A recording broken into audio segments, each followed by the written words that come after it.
Hey, welcome to Prop Live Q&A, your regular prop and costume making Q&A session. I'm Bill, and today we're joined by the amazing duo team from Cowbutt Crunchies. Thanks for being here, you guys. Thanks for having us. Really excited to get you guys on the show and talk about what you've been working on. Right before we started, someone was talking about Infinity War. Hasn't come out yet, or it's coming out right now. Come out tomorrow. Tomorrow. You guys have been working on some Infinity War type stuff.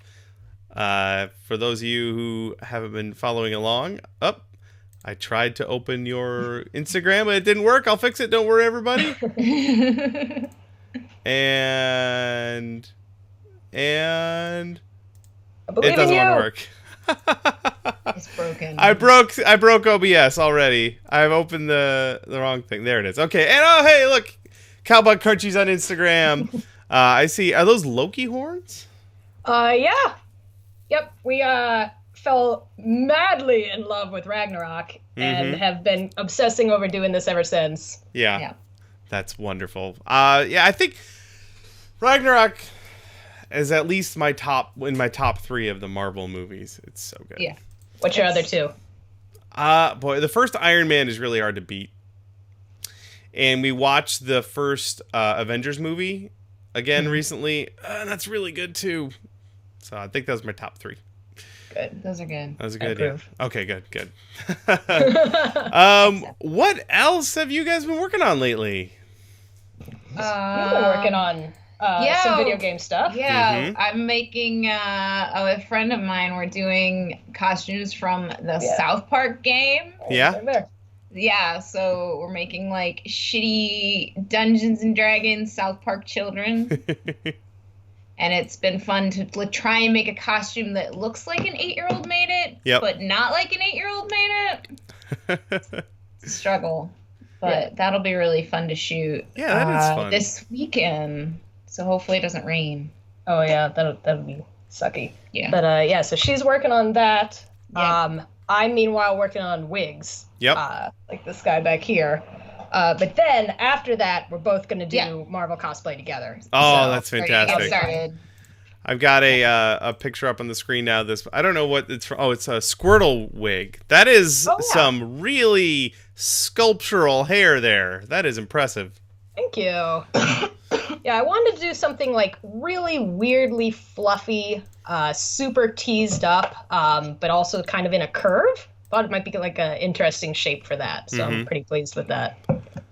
It looks like cotton candy every time I walk by it. I'm like, I want to eat that, but I can't. Yeah, just cut a slice out of that like a cake.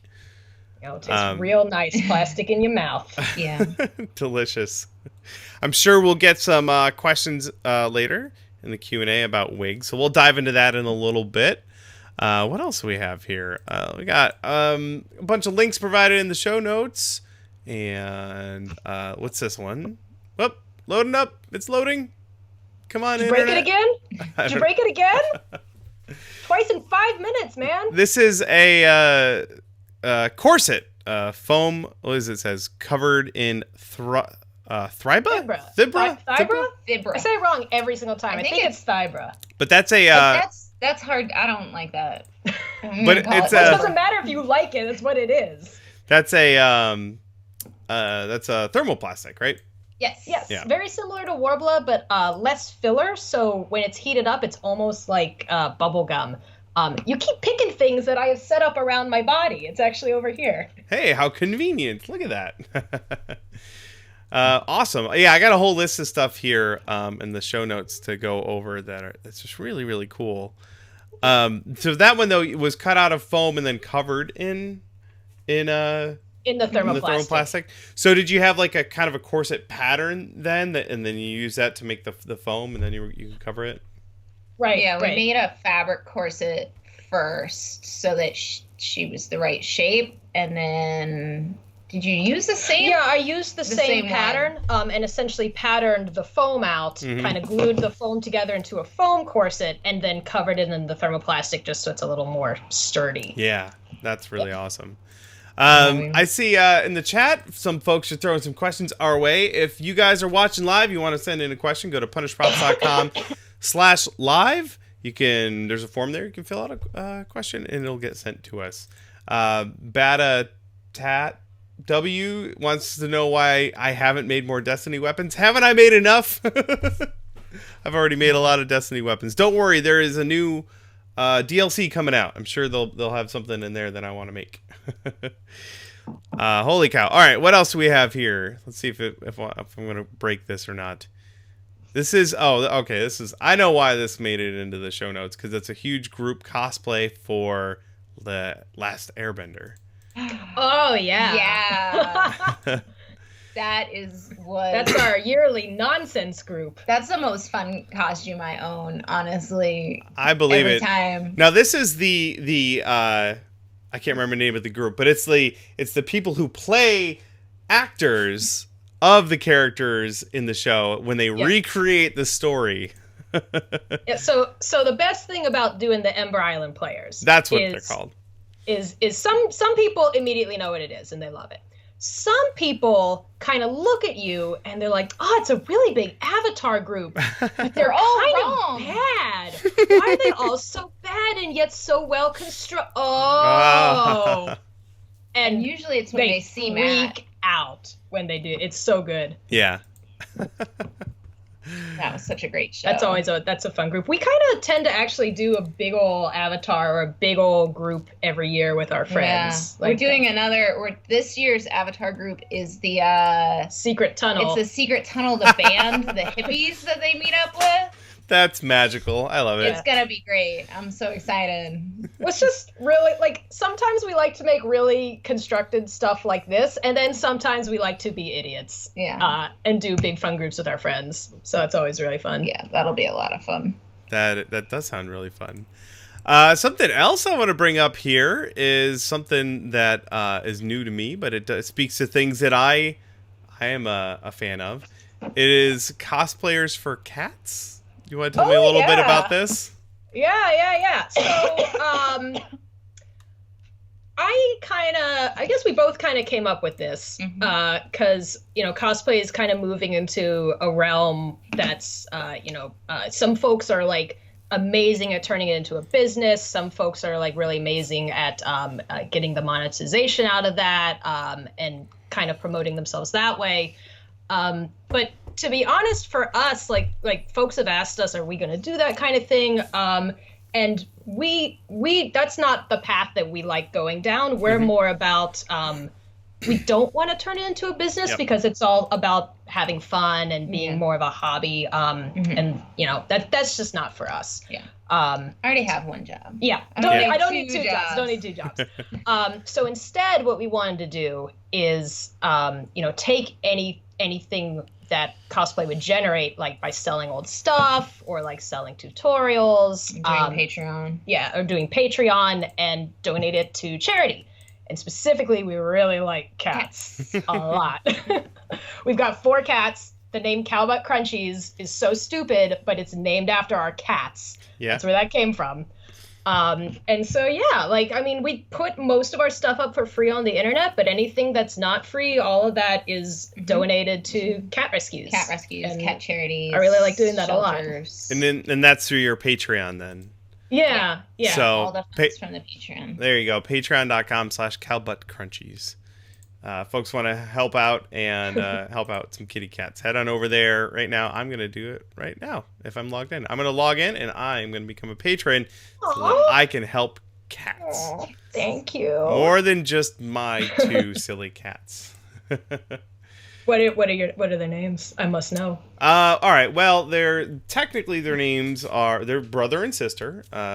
Ender is the boy cat and Willow is the girl cat.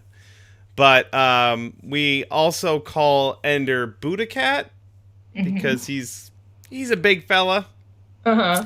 And he kind of sits like a human and his belly kind of spills out, kind of like Buddha. So we call him Buddha Cat. And then Willow, she has a couple of other names like Princess Pillow Paws. She's very fluffy. That's a good one. So what are your cat names? I'll ask before Brittany does, because I know she wants to. Oh, Jesus. So the ones that are Cowbutt and Crunchies, their actual names are Hamlet and Viola, or Hammy and Viola. And we call them all kinds of nonsense. And then the two that we actually got after we named ourselves are Pippa and Finnick, who is a butthead. Yeah. And usually he's the one kind of getting all up in our business, but he's kind of actually chilling out in there. So shockingly, for the first time ever, I might not have cats in my face when we're streaming. Trying to do something. Yeah. It's the struggle. It is. We fortunately our house is upstairs, and the cats don't come down into the shop. Their fur still gets down here somehow, but they're not down here usually unless we're sewing. The sewing room, they have access to that. So they've shown up in a couple of videos. That's probably for the best, honestly. It's hard having them in the crafting space because, like, I swear to God, like, I cannot even fathom how much more work we would get done if the cats were not crawling all over my stuff. Yeah.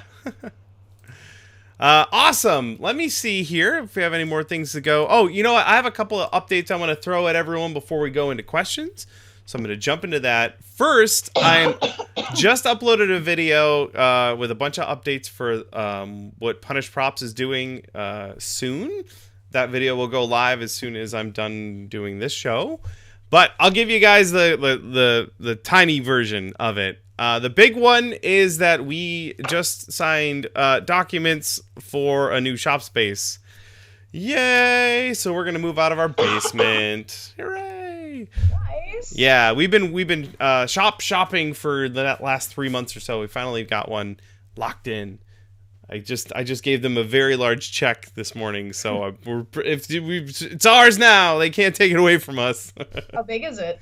It's about 2,300 square feet, which is monstrous compared to our basement. That's literally bigger than our house. It is bigger than my house too. Which is very, very exciting. And if you're watching this, then you're one of the reasons why we can do that. So thank you guys for the support so far. What else? There's a bunch of other stuff. I've been working with Tested. I was just there this last couple days filming videos with Tested, which is great. I will be in New York City tomorrow because I can't pick a coast to stay on at Construct, which is an awesome little event that my friend Alyssa puts on every year.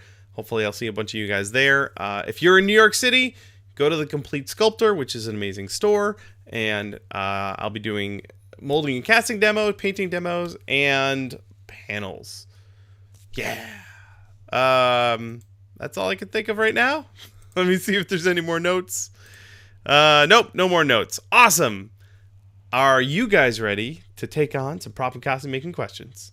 Yeah, give it to me. All right, cool. Let's dive in. Brittany's going to start. Her first question was pet names. Don't worry, Britt. We already covered it. All right. She's curious if you have any advice for beginners just starting to learn how to sew. You should probably do that one. Yeah. Get up patterns. Don't try and start out of nothing. Mm-hmm. And get an iron. I think an iron is more important when you are sewing garments than a machine is. Wow. Yeah, I will defend that opinion to the death. So you need an iron, you need to get patterns, and use YouTube. Kids these days are so spoiled. Like kids these days. It's true, like though. That? It's true. When I was learning to sew, you read through the pattern instructions, and you had to hope that your granny would walk you through it. And now you can just pop what is a walking foot? What is a blind hem? Right into YouTube, and there's grannies on the internet who will show you how to do everything now. So that's usually what I tell anyone who's just getting started is use the internet to your advantage because it wasn't always there. Look at this. I just looked up what is a walking foot, and there is page upon page of video explaining it. This is amazing. They'll show you how to put it in your machine and what to use it for. And this one, awesome. This video claims it can help me prevent puckering, so I got that going for me. Yeah. Awesome. Yeah. It's great. I don't know what that means, but I'm sure they'd tell me. You know when you sew and your fabric gets smushed together under the stitches. Ah, that's puckering. That's puckering. Okay. Yeah. Sometimes you can iron it out. That's why you need an iron. That's why you need an iron. All right. I'm learning so much. This is great. Thanks for the question, Brittany. Let's grab another one. This one is... Oh, this is a one for me specifically. Atomo Workshop wants to know that we have changed the name of our company or our page a little bit. We've added the word Academy to the end of Punished Props Academy. I actually dive into this in my update video a little bit, but the short answer is we don't sell props and costumes anymore. We sell knowledge. We do tutorial videos and books, and we have new people finding us through YouTube every day, and they don't understand that this is a place to learn. People are always asking, "Oh, that's cool. Can I buy it?" And I'm like, "Well, no, I made it for me, and I want to keep it, but I'll teach you how to make one for yourself." So we just want to be really clear about like the messaging. Like this is a place to learn, and if we add Academy, like I did on my shirt, Academy, and we thought it sounded kind of cool. So soon we'll get varsity jackets, and we'll have all kinds of fun stuff. So that's the slight name change there. Thank you, Atomo Workshop. This is a good one here. No Spaceship is curious about traveling with your props and costumes. They're planning to fly to BlizzCon and looking for some advice, especially when it comes to like the TSA. Yeah. And sorry about him. Do you guys have any tips for just general tips, things you like to do when you're traveling with your props and costumes? If you go on Amazon, you can get a luggage scale for your suitcase for like between like 10 and $14, and that's probably the best $14 we've spent in a long time. Because when you check your bags, if it's over 50 pounds, you either have to pay more or you end up on the floor with all of your bags open, frantically rearranging where everything's packed. So if you get the luggage scale, you can do that at home. That's good. Yeah. Super good. Sorry, go ahead. Yeah, I was gonna say you could bring that with you so that when you're at BlizzCon and you buy a ton of stuff that you have to fly back with, you can check again. Yeah, probably. We usually throw it in because we always forget how we packed everything getting there. It never goes back in the same way, so you have to remeasure anyways. The other thing is just you have to consider before you construct the thing, will it fit in the suitcase or will it fit in a box? Like Seraphim is like probably the biggest costume we have. With the 6 wings, this cat, I swear to God, this is my life. Imagine trying to like sew with this. Yeah. This is Finnick the butthead. So Seraphim is like the 6 wings, but it packs down into suitcases. It packs into 2.5 huge suitcases, right? But it packs down at least. The wings themselves take up 1 suitcase. Yeah, because they're designed to be taken apart. Mm-hmm. But they're designed to fit in a space that's 30 inches. Yeah. And you did that. You planned for that before you started building the wings. Yeah, it's very difficult to go back in time and then figure out and then disassemble it that way. Since we live so far north too, we pretty much fly to most conventions, so this is something that we just kind of expect to do. Yeah. What we did have to do for Seraphim, though, because we were so worried about when it goes through the x-rays, it's just going to be a big pile of like awkward metal, like sticks, and then like a big old electronics package with wires. So what we did was we printed out like a little packet with like, hello, TSA, we're costumers. We're going to this convention. And this is what it looks like together. when it's together. This is what you can expect. Please pack it back up the way you found it. Now, ironically, I got harassed with Seraphim less than like most of my costumes are. The TSA never opened that bag, not with like 4 different flights. They didn't open it. They might have opened it and just looked at the paper. No, because they would put in a little, this was inspected by TSA, and they didn't do that. Yeah. So not only did TSA not open it, but I took that thing to both TwitchCon and New York Comic Con, told the folks at the metal detector, look, I'm made of metal, and they went, whatever, and just waved me on through. Like, it's Sounds very good. weird. Yeah. We told the people at MICC we were competing, and we'd been let through that door. They didn't even wand me, though. I know. They didn't do anything. What I found, the main thing with TSA, like everything I have gets checked, and as long as it's packed well, and if you leave a note in there, then it's fine. You just carry on is the only place where you'll have a problem. So anything that like is weird looking or gun shaped or knife shaped, not even. It doesn't have to be functional. If it's like a prop gun, you want to check that. That's really the only thing. Don't try and carry that on the plane. Yeah. And you can check stuff that isn't suitcases too. You can build what we call the Frankenbox. Yeah, I've checked cardboard boxes before. Usually they make you sign a thing that says, this is probably going to get wrecked, right? And I'm like, it's fine. It's fine. Yeah. It's fine. Thank you, No Spaceship. It's a great question. E. coli? That's a weird name. It's a good name. So has a question. I'm trying to paint a resin helmet, but the metal spray paint pulls the primer off when taped off for different colors. So he's doing some masking, and it pulls it down to the bare resin. Do you have a rule of thumb or a favored brand of paint to avoid issues like that? I've found that if you get a resin kit, like if you buy a resin kit or if you cast your own like urethane resin, if they used a lot of mold release, that can come off in the casting, and you want to clean it with soap and water, like scrub it with soap and water, and usually sand or buff it with like a scouring pad, and if you can use like at the very least rubbing alcohol, or if you have like a degreaser, like a grease and wax remover, to clean the surface really well before you put your primer on, then you should be good to go. The primer is designed to bond with the plastic fairly well. So my guess is that the surface of the plastic just isn't all that clean.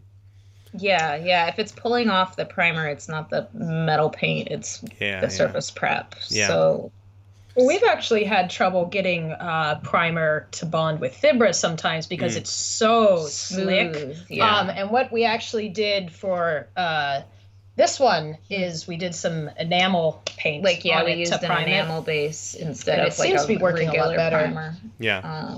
I don't know how that would react with a metallic spray paint though, because those are so finicky. I know that it's hard to tell, like if it's a spray paint can, what kind of paint it is, what thinners or accelerants it uses, and all those things can make a difference. It could also make a difference if you didn't wait long enough for it to dry too. So there's a lot of factors, but I would say surface prep is probably going to be the best thing you can do. So good luck. Unfortunately, you probably have to sand that down and start over, but you'll get it. It'll be great. It'll be even better on the second try. Yeah. Thank you for the question. Albert has a good one for us here. What type of material do you really want to make a costume out of next? For example, Albert wants to try silver leaf. Oh, that's a cool technique. Like gold leaf or silver leaf. Do you guys have any techniques that you're just jonesing to try? You go first, unless you want me to go first. You go first. Right, I gotta think about it. So I want to get better at prosthetics. Oh. Yeah, I got real inspired by folks like Egg Sisters and some amazing people that I got to meet at TwitchCon.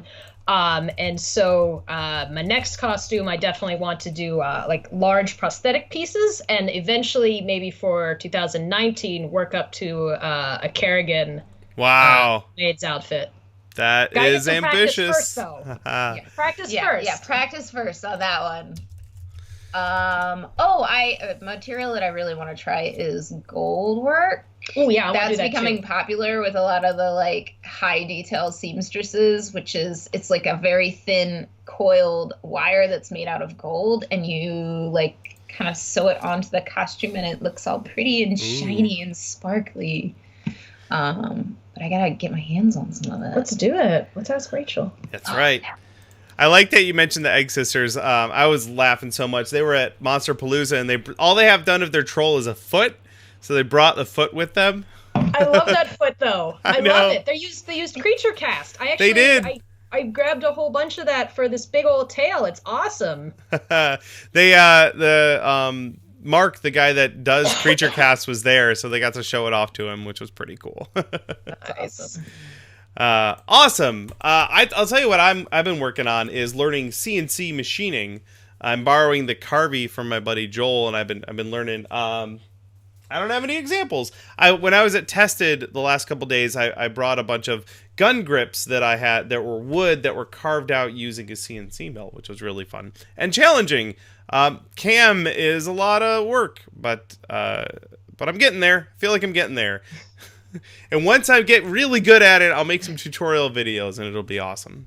Yeah. Oh, please do, because I don't know how to use ours that we have in the basement. Oh, the Yeah. X-Carve? Yeah, the Yeah, X-Carve. yeah. What I like about it is, especially wood, because it's impossible to paint something to look exactly like wood. But if you make it out of actual wood, it's got that like dimensionality and grain and texture.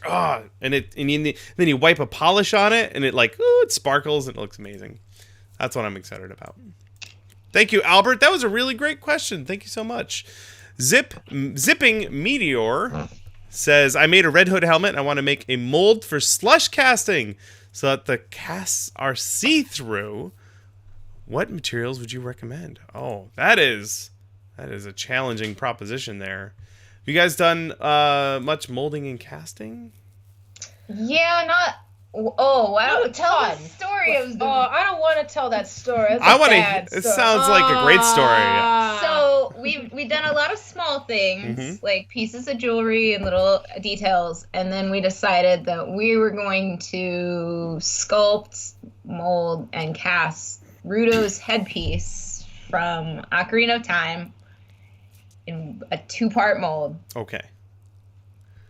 Having never worked with those particular materials. Yeah, having never done a prosthetic piece, having never done a mold of that scale before, Or used ultracal. or used ultracal, which is part of the problem. So we did some bad stuff. We locked the mold. We broke the mold and put the mold back together because the con was in 3 days. There was about 3 hours of me sitting in the basement with like 3 screwdrivers and a mallet, chipping it over. We patched the mold instead of starting the dang thing over. Like, it was a night. I mean, it eventually happened. Yeah. I have the costume. But oh boy, that was a learning experience. But is this for like a clear resin? It sounds like, yeah, he wants to make it, he says see-through. That's going to be the you could get it translucent so that light passes through it, but making it so you can actually see through it's going to be really challenging. Clear cast. Red Hood's from Batman, right? Yeah. From Batman. Yeah. I think I want to look, because I have a very approximate knowledge of what he looks like, but I want to make sure that I'm thinking of the right Batman. I mean, to mold it, you could do the silicone. I don't know what you would cast it in. Even thermoplastic, like if you were to use like PETG or Transpart is pretty clear, but to get it hot enough to do that kind of complex shape, it's going to start to bubble and cloud. Right. Yeah, and you're not going to be able to get it. It's either going to be see-through enough for you to see through it, or it's going to be colored enough for other people to not be able to see through it. I would say you're going to have to slush cast it in some sort of material. I don't know that the whole helmet needs to be see-through, probably just the eyes. So I would do the see-through part, if it's just the eyes, in a different material.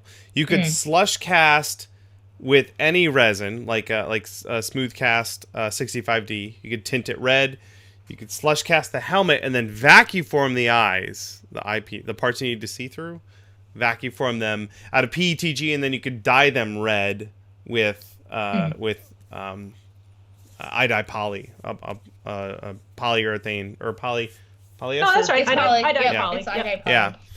Yeah, non-natural fiber fabric dye. And we have a video for that on our YouTube channel. That's probably what I would recommend. If I don't know exactly the helmet finish he's going for there, but that's what I would recommend. It looks pretty shiny, but yeah, it looks. I think you could just resin cast the whole thing and then cut out the eye slits and replace them with. That's exactly what I'm thinking. Now, I've tried to slush cast things that I wanted to be colored but transparent. So my Nuka-Cola bottle, I tried to do that. The problem is that like Smoothcast 5, let's say, if you put a little bit of a tint in there, you can make it look transparent but still kind of colored. But you get bubbles. There's no way it cures fast enough that the bubbles are gonna stay in the resin, and you don't want to get a longer curing resin because then you're going to be slush casting it for 90 minutes. So I tried to kind of do that and pressure cast it, but it just didn't work. Everything will pool to the bottom and you won't get that nice shell. You gotta have one of those things that Volpen have that crazy thing? If you have a rotocasting machine, then yeah, that might do it. Like use 3. If you have a rotocasting machine, use like Smoothcast 326. You could tint it and then pour some resin in, and then leave that machine running for 2 hours. That would probably do it. So just spend $3,000 or $4,000 on a rotocasting machine. Oh my god! Oh. All right, cool. Thanks for the question, Zipping Meteor. That's a challenge, and good luck. Alana has a silicone casting question. I want to make a headpiece for a Splatoon character out of. The headpiece is going to be silicone. How do you cast it in silicone rather than making a mold out of silicone? Aha.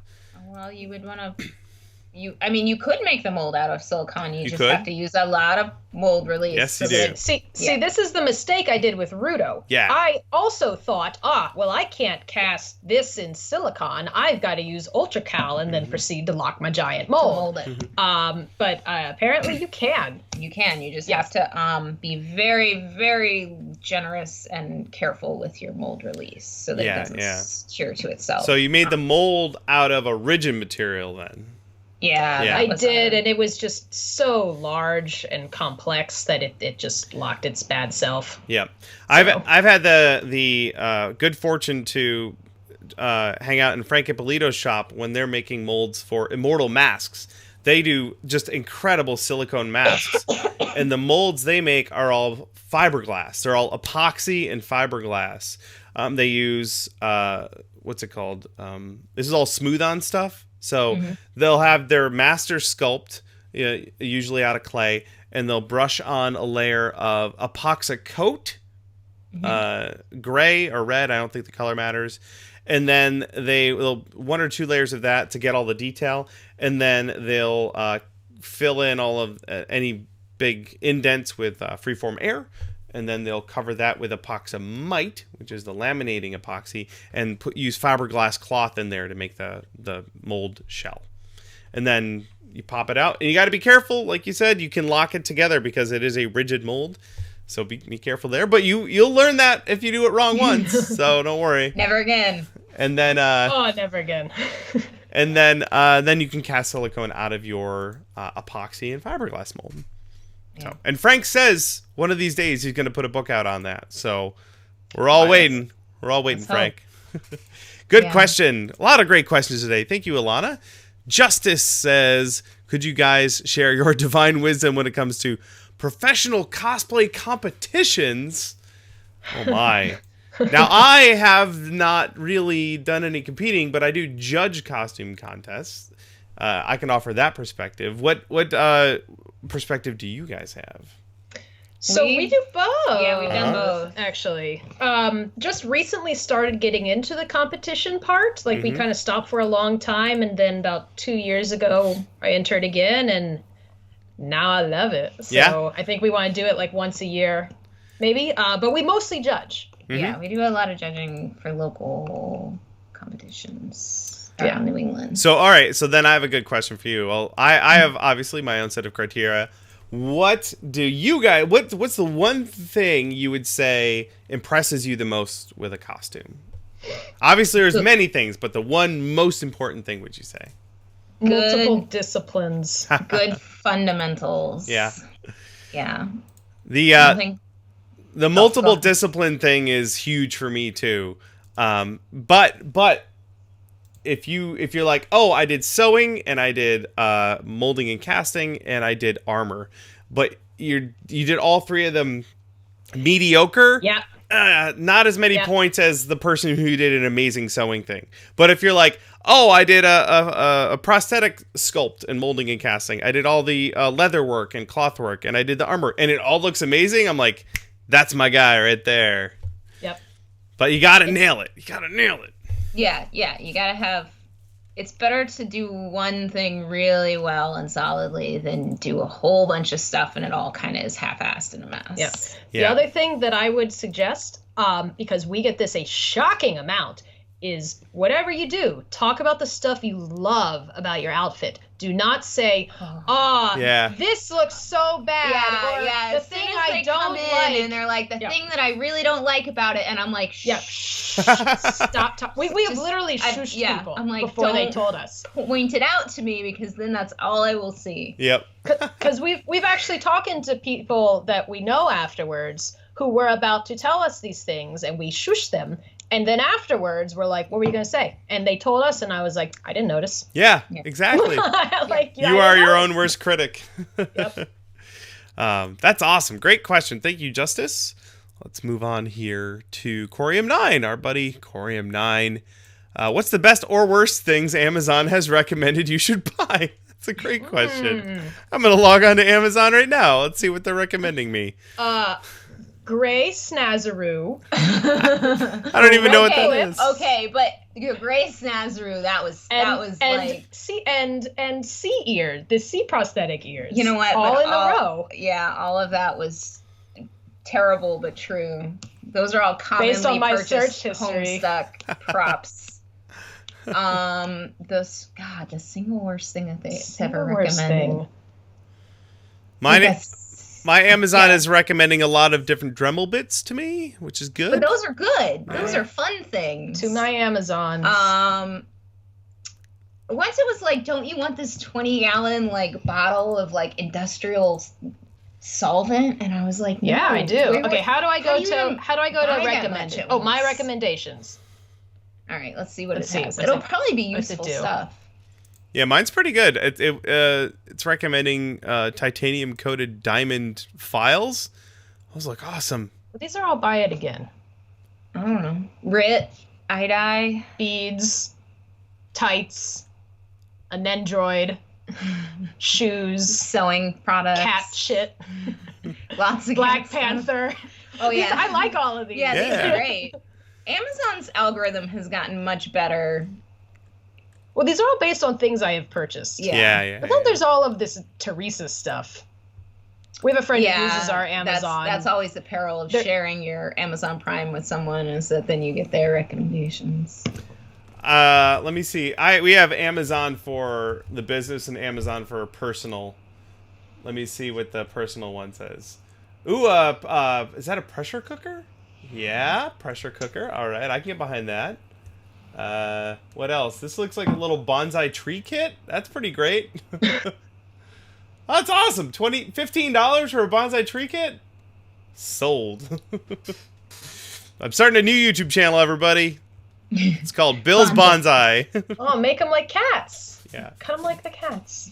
I'll get a cat bonsai. All right, another one. Eat a bonsai. Corium9 likes to ask if we have, if anyone has a hidden talent. So, for example, I can do this. Like, people can make a loop with their tongue. I can do 3. That's a clover. Do you guys have any hidden talents that are at least as impressive as that? Is this like a gross body talent or like a real talent? Any talent. Like, I can juggle. I can juggle three juggling balls. Yeah, but that's I can do a thing that you hate. Yeah, go ahead. Yep. Ah! Yeah, that counts. That's gross. Yeah, that's foul. She hates it. I hate that. What can you do? What can I do? You can like project salt from your body. Yeah, no, I can give the cat a pill in like 20 seconds. That's a talent. That is. It is. It's hard. Great. Thank you, Corium9, for putting us through that. Let's move on. Cav Scout is curious if Cowbutt Crunchies will be at Boston Comic-Con this year.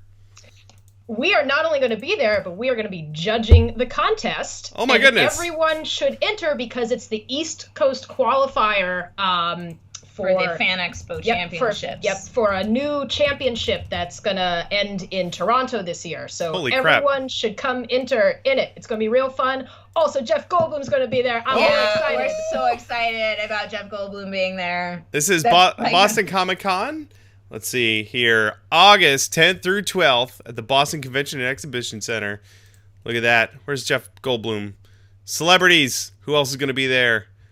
The guy that says inconceivable. There's Jeff Goldblum. With his pictures from Jurassic Park. How do they not have his picture from Thor Ragnarok? Come on. He probably chooses to send Jurassic Park. Our friend is when we do this group at Dragon Con, our Thor group, our friend is going to be Grandmaster because she essentially is. She's going to Pokey evolution into Space Jeff Goldblum one day. And so we want to get a big nasty drinking glass and get him to sign it for her to go with her costume. Oh, that's awesome. Cool. All right. Thank you, Cav Scout. Prop Rocks, great name, wants to know more about Sintra. I'm using Sintra to make prop swords, but they're a bit flimsy. How would you recommend I support or strengthen them so they don't snap?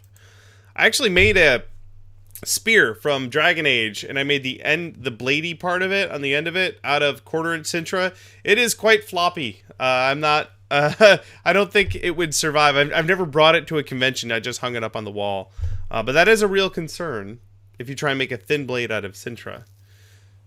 So do you guys have any prop strengthening tips? I mean, to be honest, we've only really used Sintra for Naxxus's tail. Mm-hmm. And we doubled. Actually, no, it was 2 1/8 inch strips, and we riveted them together. But it's also encased in foam, so we don't use Sintra a whole ton. For anything that's really floppy, though, you could try routering a channel down the center of it with a sword, and then put like a skinny, like aluminum rod or something that's a lot more rigid embedded into it. Yep. But it depends on how thin he wants the blade. Yeah. You have to cover it. Right. So. You may have to make the blade a little thicker than you want it to be to make it more durable. Yeah. You have to play it by ear. You could, if you want to spend way more money on it, you could mold it and cast it in urethane and then embed a wire down the middle of it to strengthen it. Just saying, if you want to blow a couple $100 on silicone and resin.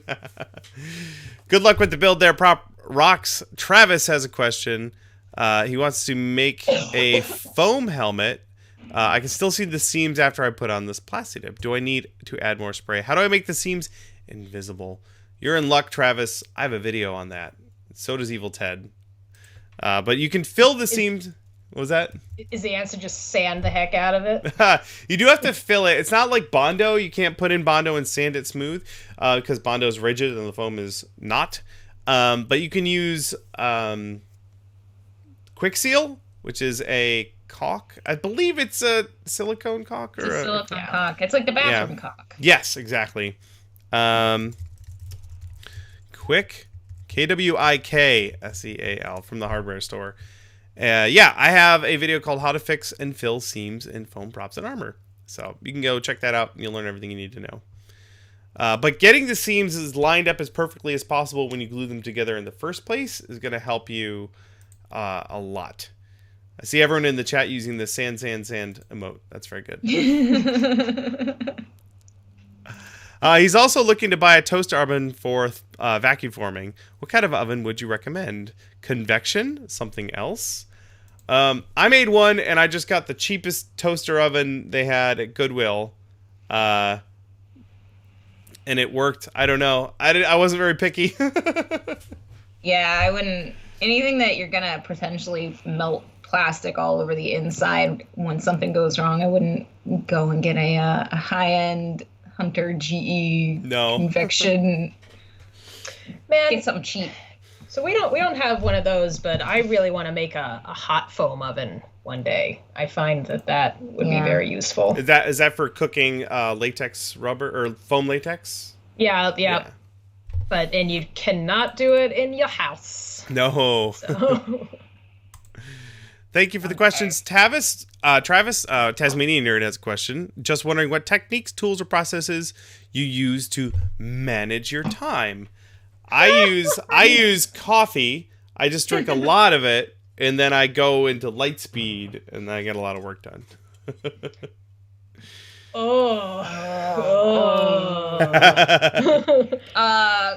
Cosplanner is a great app. Oh, that's right. A free app. I like it because you can put all your references in it, and then you don't forget your references when you go shopping. But it also lets you break down all your costumes by like make sword, make pants, and you can break it out to whatever granularity you need. So that's very helpful if you are the kind of person that lists help. Yeah, pre-con, I'll usually list out stuff I have left. To be honest, though, we kind of have a habit of we come home from work and we craft. Mm-hmm. Like maybe we'll take like a day or two off a week, but like unfortunately, like we work full time, and so you know if we just had the weekends, it wouldn't be a lot of time to make this kind of stuff. So we're just kind of in the habit of if we don't work on something at night, that's weird. So it's just kind of disciplined that way. Once you have a really good, it's important to be honest with yourself about how fast you can actually work. Because I definitely have friends who think that they are much faster than they are. Yeah, you know who you are. If she's watching this, you know exactly who you are. And Jay. But if you have a really realistic idea of how fast you can go with various things, then you can plan backwards from the convention. That's what I do, and I'll set milestones for myself so that I know that if I have 4 weeks to build a thing, by week 1, I'll know if I'm behind or not. And then I can be like, cancel my plans for the weekend. I got to build all weekend. Yeah. Yeah. Yeah, that's definitely the way I do it. My main thing, like, if I'm working on a thing, I want to block out, let's say, 4 hours of work. And that's 4 hours of focused work, and I don't want to be distracted. So if I'm working and I have an idea or something, I just write it down and then ignore it. I don't want to be distracted. And I'll go back to that list. I write notes for everything. I'll go back to that list later. But I don't want to waste brain cycles thinking about an idea when I should be building something. That's hard, though. That's so difficult when you're, like, struck with, like, I want to totally be working on this thing, but I've got to finish this thing. You got to have discipline. Like, I don't have discipline. I have just, like, Post-it notes galore over here, all over the place. But then I'll collect all that stuff, and then I'll say, I'll batch everything together and say, okay, on Thursday, I'll have some free time. I can tackle all this stuff at once, batch it all together. But writing it down means I won't forget it, and I won't waste time thinking about it. So write it down, deal with it later. Yep. Another question from Hey Patch. Hey, buddy. Hope Hey Patch is doing well. Let's see. He's curious about 3D printing. You guys do any 3D printing? I really want to, but I don't know. I plan on doing it for actually our Ragnarok costumes. Yeah. I had been very resistant, honestly, for a while. I'm very much a like sculptural hand mold. That's why we use so much thermoplastic, honestly. Very much a hands-on molding kind of person. So the idea of 3D printing is very much not our normal process, but it is the future. And I don't want to be me sitting on LiveJournal in 2012 like you do, like kids. I did in the past because I'm an old person. So we're gonna try and get into it. Yeah, there's one at the library that we can use. I know. Oh, it's awesome. He's curious about scaling a helmet or a part of a armor to fit on you. I am fortunate that I got a scan of myself. Here's a print of me and Brittany in our Fallout costumes. There was a convention that had a scanning booth, a body scanning booth, and we paid to get scanned just standing in our normal clothes in like a T-pose with just your arms out. They scanned us, and we didn't want to get it printed. I said, just email me the file, like the 3D mesh. And they did, so I have a scale of my body, or a 3D model of my body that is to scale. And then if I'm 3D modeling a helmet, I can just model it over my head in digital space, and I know it'll fit. Oh, that's so smart! Amazing. Oh, I want to do that now. Now, if you don't have a body scan, there is a website called Makehuman. It's free. It's a piece of software where you can go and you can put in all of your body dimensions, and it will spit out a 3D model of a body that is kind of close to your body shape and size. Makehuman. So it won't be you, but it should be roughly the same size as you. And then you can dump that into your 3D modeling software and then model your armor parts and model your helmet parts around that. And most 3D modeling software also has like measuring tools, so you can measure to find out if you're off by a factor of 10. Because sometimes you'll be like, that should be 200 millimeters wide. And the software's like, what was that, 200 centimeters? And you're like, no. So there you go. A really good resource for you if you can't get your body scanned. But if you can get your body scanned, do it. It's wicked cool. And he's also curious how to divide a model into pieces to fit it into the volume of a 3D printer. Brittany actually went over that in her Samus Helmet build. So if you go watch that video from a couple weeks ago, check it out. She uses Meshmixer, another free piece of software, to do that. Oh, we've got to learn 3D printing. It's really, really cool. Thanks, Hey Patch. Shane has some questions. He's got a birthday coming up, and he's curious what foam smithing tool should I buy for my birthday. Ooh, let's give it a dollar amount. Let's say you got $50 for your birthday. What tool would you buy? Or tools, $50, so you can get a couple things. A hot knife. Yeah. Yeah. Yeah, wood burner tool. Yeah, the wood burner tool. That's cheap. That's like $15. Yeah. Yeah. And then you can get yourself like some Silimats, and so that way you don't burn. Some barge. If you don't have barge. Oh yeah, big old, as much barge as you can purchase for yourself. Look at this, $9 at Harbor Freight. You can get yourself a wood burner. I paid Pretty like good. twice that. No, you didn't. You paid like $12. Well, it's not the fancy one. It's got all the tips in it. Oh yeah.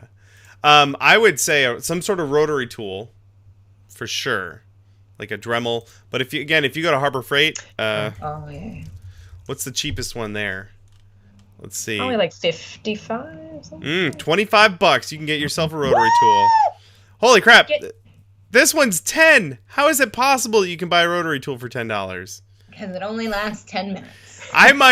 You might splurge on the slightly nicer one. It's probably gonna last a little longer. Get the extension on the Dremel. Yeah, the extension thing on the Dremel. That thing's nice. That's great, especially if you have little girl hands and then you're like trying to hold the big old heavy Dremel. Do the thing. Yeah. There we go. So the little one's a lot easier to use. Yeah, awesome. Oh, there's so many good recommendations.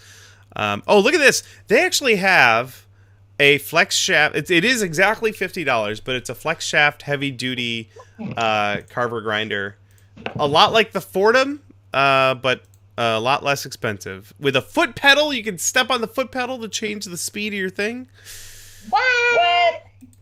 $50. I'm gonna put a link in the chat right now. That's a pretty crazy cool looking tool there. So there you go. Just buy all the things we just said, and you'll be all set. Yeah. Thank you, Shane. Got a couple more here. Skylar says, "Do you have any recommendations for EVA foam bow?" He's making a bow tutorial on YouTube. I've made some bows, but never out of EVA foam. I think durability is going to be an issue. That just seems like it might flop around. It's so narrow. Yeah. You could use, if you were using it in place of interfacing, like in fabric, is that it? No, for a bow. Oh! I thought you were talking about like a bow for your head. Yeah, it would be a little floppy. Actually, they do make fusible. Jedi Amanda has been using a fusible foam that she's been putting in the collar of a Doctor Strange outfit. Okay. It is the coolest nonsense I've ever seen. You can tell I'm a seamstress. I'm like, a bow? Yeah, of course. Put fabric around it. Yeah, I feel I would worry about how to make that more rigid. I have not figured out how to make Ava foam more rigid aside from coating it in a thermoplastic. Is there something that you tend to do, or is it that or resin or nothing? It would depend on how much room you have to work with, like the cross section of your bow. If it's a little bit thicker, you could heat form a PVC pipe into that bow shape and then glue foam to it and then sculpt that with a Dremel to get your final shape. If it needs to be really thin, though, you're gonna have to use something more rigid than EVA foam. You could use foam and cover it in thermoplastic. Yeah. Because then it's not going to be nearly as heavy as if That's you true, use yeah. something solid. Yeah. And if you use like Thibra, for example, you can get a really nice fake wood grain into Thibra because it's so soft and easy to carve. Someone here, let's see, Epic Fantasy. I don't know. I've never seen this person before, but this guy has made a Daedric bow. I don't know what he made it out of though. But anyway, there are some tutorials on YouTube. Let's see. Looks like he's actually using foam core. Oh, how about that? And then he's probably gonna coat it in something. No, maybe he just paints it. Yeah, he just painted it. So anyway, something a little more rigid. I would make it out of a PVC pipe first and then cover it in foam. That's what I would do. Actually, if you look up PVC pipe bows on YouTube, there's probably going to be a ton of stuff on that. That's a very common thing to do. In fact, I'll look it up right now. Look at that. Yeah, there is a ton of stuff on PVC pipe bows, and they actually, looks like they actually work as a bow. So, got that going for you. Thank you, Skylar. We have 2 more questions and just enough time to get through them. David is joining the Mandalorian Mercs. He says, one Mando says he uses vodka and a spray bottle to clean his suit. How do you clean your elaborate costumes? So that's a waste of vodka because you can use rubbing alcohol. Yeah. Although the vodka thing is an old like stagehand thing. Yeah. So it's supposedly it kills the bacteria that makes it smell bad. Yes, but you can use rubbing alcohol for that. And drink the vodka. I've used what's it called? Febreze seems to work okay. Febreze will take the smell out, but if it's dirty, like if it's sweaty, and you can usually feel if it's like sweaty fabric or sweaty foam, you need to spot clean it with alcohol or something. Like you can even use the detergents that are made for hand washing. You can put a little bit on a washcloth and kind of go at it, and then go with a clean washcloth to get it out. Although it does behoove you that if you know that your costume is going to be a sweat machine, like if you're wearing a corset or whatnot, wear an underlayer. Yeah, which is wear clothes under it. Those will absorb the sweat better, and then your costume doesn't get as dirty. Yeah, most of my costumes have an undersuit of some kind. Like my Draugr costume is all a one-piece onesie bodysuit. All the armor rests on top of that, but I can take the armor off, and then that onesie, the armor is either Velcroed or snapped to it, so I can take the armor off, and then I can wash the bodysuit. Yeah. Very important. Although there is a point, I know from that specific costume, where the bodysuit is not long for this world. Like, it's been cleaned a lot, but it's kind of questionable. Probably ought to just replace that part. Yeah. Yeah. You can also, after you spot clean something, you can leave it in the sun and then let it air out with the light on it, and that'll tend to freshen it up a little bit too. Very good. Good tips. Thank you, David. Last question comes to us from Lauren. Question about thermoplastics, and this is probably a good question for most sculpting. Do you have any tips for getting better symmetry out of your thermoplastic sculpts? See, this is where I love my 3D printing, because I make half of a thing and then I'm like, boop, just mirror it. So usually, she struggles with this too, actually. I struggle with symmetry a lot. What I've ended up doing is I will build patterns out of whatever I'm trying to make first, or I will get patterns from places and cut out all of my pieces so that the pieces are all initially the same, because that's a big start. And you can even build like cross sections for whatever you're building, so that you know from this angle it's this high, and also from this angle it's still that high, and embed little pieces. I usually just use poster board and just end up embedding the poster board into whatever is getting sculpted around it. If it's something that's really organic, or two totally separate items, but you still want them separate and opposite, then she just lets me do it. Yeah, then I just let her do it. I'm like, I can't be this exact. It's tough.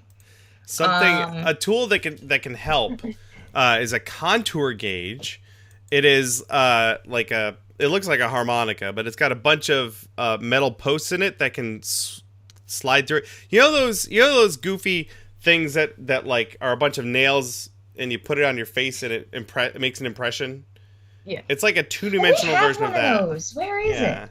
Yeah, we absolutely have one of those. Where is it? Because I would know. like it. I don't know. So the contour gauge is a two-dimensional version of that, and you can press it against a curve, and it will make an impression of it, and then you can flip it over to the other side of the thing you're making and see how it matches up. Contour gauge, another fun tool, and you can get one on Amazon for $10. Go find it. I want it. Yeah. I know we have one because Volpin used one, and That's I was right. like, I have to buy one. I need one. He's inspired me to purchase many tools, that's for sure. Along with Adam Savage. Like, damn it, Adam! I guess I need that too. That is the last question. And that was an amazing batch of questions. Thank you, Prop Tarts, for leaving us such great questions. You guys are awesome. If you have more, you can always send them in at punishprops.com/live, and we'll tackle them on the next show. Cowbutt Crunchies, thank you guys so much for hanging out with us for the last hour. Thank you. Thanks for having us. What is the next thing you're doing? Do you have the next convention you're going to? Is that going to be Boston Comic Con, or you got another one? Colossal. Nope, that's gonna be it'll be Colossal in June. And then Cosplay America in July, which I'm really excited for. Yeah, that'll be really fun. And then Dragon Con. We will see you there. We will be at Dragon Con. Yeah! Oh, you get to see our silly Marvel stuff at Dragon Con. Awesome. We'll keep an eye out. Yeah, we'll have to hunt you down. That is great. Everyone watching, head on over to Instagram.com/CowbuttCrunchies, or just look up Cowbutt Crunchies on the internet, and you'll find all the places. Yeah, Go follow them. No one else has that silly name. No. And of course, if you want to help out kitty cats, and who doesn't want to go help out kitty cats, go to patreon.com/CowbuttCrunchies and send them a little bit of support. Help out them kitties. Thank you, everyone, for watching. You guys are awesome. We'll be back in another week or two in the next exciting episode of Prop Live Q&A. Thanks.